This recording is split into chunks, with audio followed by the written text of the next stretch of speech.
The Trump administration is learning a quick lesson in overstepping, as now even Republican officials are coming out against this White House. But first, just to set the stage, Trump's border czar, Tom Homan, came out on Fox News in response to AOC committing the cardinal sin of informing migrants of their rights and saying this. Tom, you got AOC out there, Alexandria Ocasio-Cortez, Congresswoman, putting out a webinar, doing a webinar to help illegals avoid, I guess, apprehension, giving tips about how to continue to remain in the country and ultimately game the system.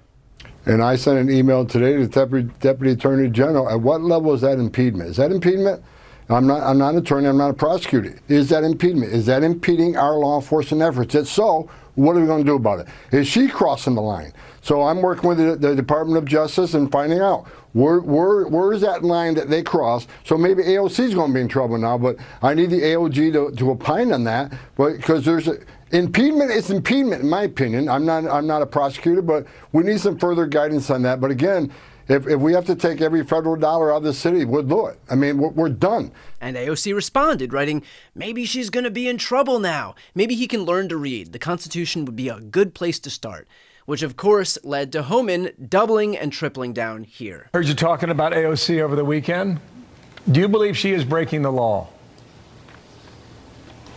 I'll leave that up to DOJ. What I find disturbing is that any member of Congress wants to educate people how to evade law enforcement. You can claim you're educating those constitutional rights. Okay, you can keep that claim. But what she in fact is doing is telling people don't open your door, hide in your home, don't talk to ICE. We're talking about people who are in the country illegally, committed a crime, they're a public safety threat, they've been convicted of serious crime, and they've been ordered removed by a federal judge. So it's like AOC and others don't want ICE to enforce the laws that they enacted. She's a member of Congress. Let us enforce the laws you enacted. That's what we're supposed to do. You can't go after her. Do you think others should? No, I think I've asked DOJ, where's that line of impediment, of interference? Now, if someone stands in your way, prevents you from arresting somebody, put your hands on you, that's impediment. But what line is telling people to hide from ICE, not open the door? Where do you cross that line on impediment? So I've simply asked the Department of Justice, give us that line. You have talked to them about this. That's what you're saying?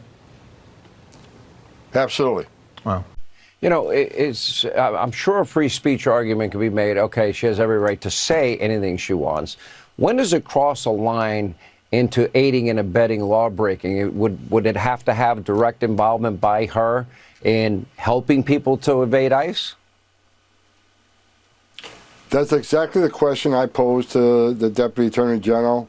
I asked him to look into it. I says, I know through my career, someone steps in front of you, in between you and the person you're arresting or repeating. Yeah, that's a violation. But at what point do you cross the line on saying you're educating people versus you're teaching them how to evade ICE arrest? So I've asked that question to the Department of Justice for clear guidance so I can share that with the officers of ICE.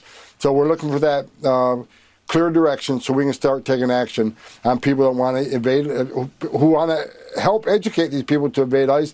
So hopefully any day now we get that guidance sent out to the field. Which prompted this response from AOC. I am glad Mr. Homan is checking with the Department of Justice to familiarize himself with the limits of his agency's authority in entering the homes of everyday Americans without a warrant. And I am proud to offer civil education to everyday Americans to ensure ICE's compliance with the law, given the numerous reports of agents providing incorrect paperwork in their attempts to enter and search private homes. Since Mr. Homan seems to be vaguely familiar with U.S. immigration law, we also remind him that according to congressional statute, becoming undocumented in the United States is a civil offense and not a criminal one. I look forward to continuing our work in ensuring the safety of everyday New Yorkers while keeping families together. And so, at the risk of having you believe that everyone on the right agrees with Tom Homan and that this has just devolved into the usual partisan food fight, it's not. Jonathan Turley, a right-wing constitutional scholar who's basically become a validator of all things unconstitutional that Republicans want to pretend is constitutional, came out and tweeted, Border czar Tom Homan doubled down last night that Representative Alexandria Ocasio-Cortez might be prosecuted for hosting a forum on Know Your Rights for accused illegal aliens. Such a prosecution would be an assault on free speech rights. Now, I point to Jonathan Turley here because this is not some crunchy liberal. This guy is not out here demanding Medicare for all. In fact, he is so partisan that he's best known for arguing that Bill Clinton, a Democrat, should be impeached, while Donald Trump, a Republican, shouldn't be impeached. Politics is history in the present tense. And that was definitely true yesterday at the House impeachment hearings. Two of the four legal scholars also offered testimony during the Clinton impeachment. And one of them was Professor Jonathan Turley, a Republican witness who framed himself as a devotee of James Madison in a time of intense rancor and rage. Turley was an outspoken advocate for the impeachment of Bill Clinton back in the day.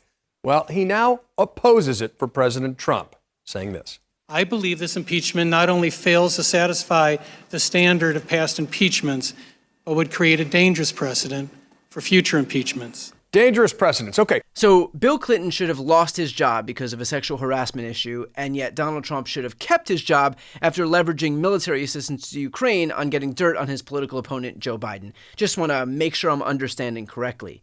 But the point is that for that guy to come out and say that Homan's position is a, quote, assault on free speech rights goes to show the extent to which the Overton window has shifted on the right. When Jonathan Turley is telling the GOP that they have lost the plot, that counts for something. And we're seeing it across the right. Elon Musk this past Sunday tweeted one of the first things Hitler did upon gaining power was apply aggressive censorship. And then a few hours later, Elon himself followed up with this. 60 Minutes are the biggest liars in the world. They engaged in deliberate deception to interfere in the last election. They deserve a long prison sentence. To claim that these people are not only becoming radicalized, but radicalized at a breakneck pace would be an understatement. Elon's words on Sunday night would be unrecognizable to Elon on Sunday afternoon. They don't even realize that they themselves are the very thing they purport to want to fight against. So we'll hear Republicans wail about the weaponization of government and the assault on free speech and censorship, but the reality is that these complaints are just projection. They are there to offer plausible deniability for Republicans who know full well that far from being the victims of a weaponized government, they are perpetuating it. That is the asymmetry between the two parties at play.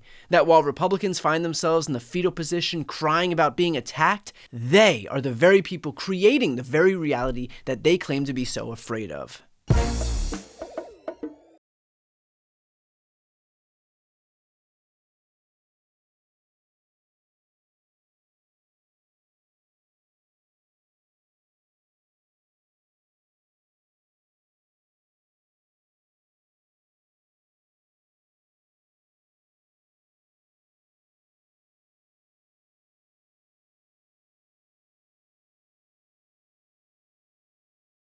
Before you go, just a quick note, if you'd like to see more of my content, which is always free of advertising, sponsorships, and paywalls, please make sure to subscribe to this channel using the subscribe button right here on the screen.